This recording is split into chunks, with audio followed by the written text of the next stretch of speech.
Uganda's veteran leader, Yoweri Museveni, has been declared the landslide winner of a presidential election, extending his rule into a fourth decade. The Electoral Commission says the 81-year-old secured just under 72% of the vote.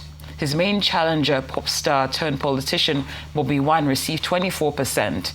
The government has lifted a nationwide internet blackout imposed before the vote, but says it will maintain a ban on social media platforms indefinitely to, quote, safeguard public order. In his victory speech, President Museveni called the opposition terrorists, accusing them of planning violent attacks. Bobi Wine, who denounced the result as a blatant theft, says he is in hiding after escaping a police raid on his home, a claim authorities deny. While the streets of the capital, Kampala, were largely calm on Sunday, the election has been widely criticized by observers for repression, intimidation, and the silencing of dissent.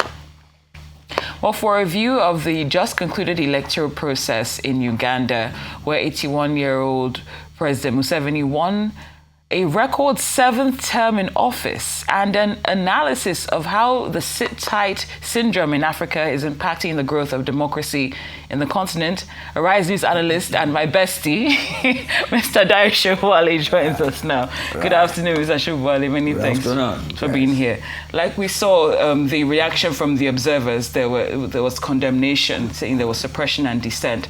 But the African Union actually congratulated Museveni and even praised the conduct of the election. Yeah. Knowing the role that AU plays, that it's supposed to be promoting democracy, peace, and security, how do you see this reaction specifically? Right. I look at it this way. Museveni has been in the saddle since 1986. He has never had any serious, credible opposition. You see, the fact that they are conducting election is cosmetic. Is to please the West that is running a democracy. Somewhere along the line, he has said it that Africans don't believe in tenure democracy, and he's practicing that. It is easy to say that he's not allowing dissent, but you see, what is the end product of democracy itself? It's for us to have stability and economic development. And whether you like it or not, he has developed on that score. And you see, you need to go to some history to know how he got there and why he's so satisfied. You see, the contestant against him is largely an unserious person. But he's allowed to appear as a form of representative of dissent, so that you cannot totally say they do not have elections. It's cosmetic. And you have to look at the origin of democracy in East Africa and West Africa.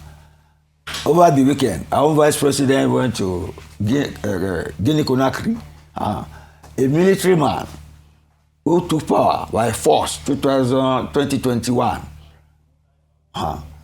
Now, he promised to set up a democracy and have an election. But now he has had the referendum. He silenced all opposition. And is now a civilian president. And our own vice president went to represent it, just like the whole of Africa. So you see, the way we look at democracy, it's not a free-for-all. It's not a free-for-all. And it's not a protest mandate that people must always protest when they have elections.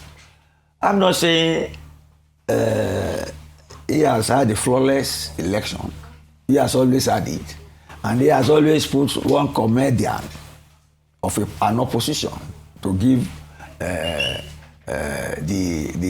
appearance of a democracy. But if you look at his background, he has come a long way, and he has created stability in his country. He was a history teacher before he became a guerrilla.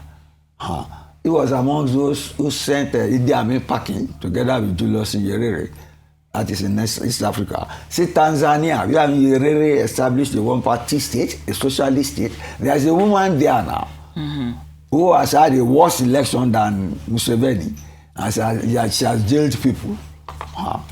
That is, see, it's as if people want to leave power.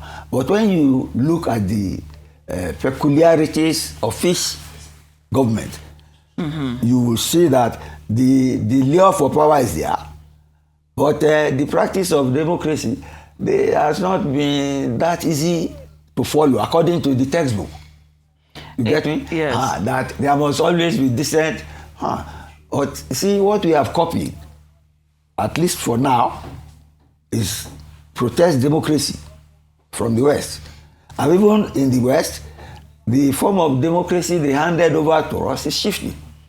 Because migration and so many other factors, cultural issues, socio-cultural issues, have affected the choice of the electorate, such that even when they vote people into power, they are not comfortable with the way they execute the mandate. Let's leave it at that. Indeed, Mr. Sobowale, I hear you that we can't take away from some of the achievements that we've seen from Museveni. Yes. But the issue is the process.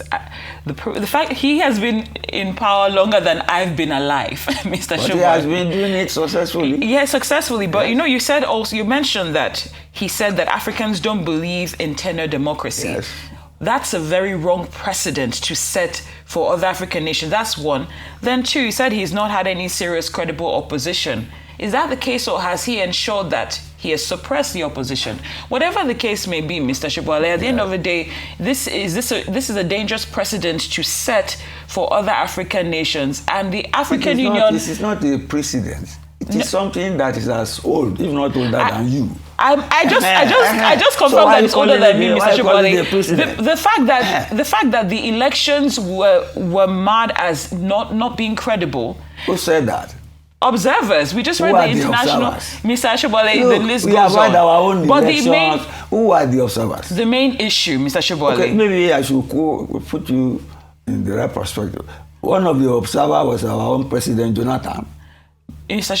Sobowale, are you aware of that? I'm aware of that, but it does not take away from the. It does not mean that the views of the other international observers don't stand. My concern really is African Union about more or less endorsing the sit-tight leadership that we've seen happen in Zimbabwe, Uganda, and the likes. Okay. If this ends up extending to, let's say, Nigeria, for instance, what does that translate to?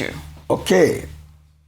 See, maybe you are the one getting unduly concerned. I'm not facing the reality on the ground. You said you should be bothered, you get me, about military coups happening in Africa, rather than how many people are sitting tight. But Mr. Sobowale, ECOWAS, you have 3 countries under military. Yes, ECOWAS, you have Mali, you have Guinea.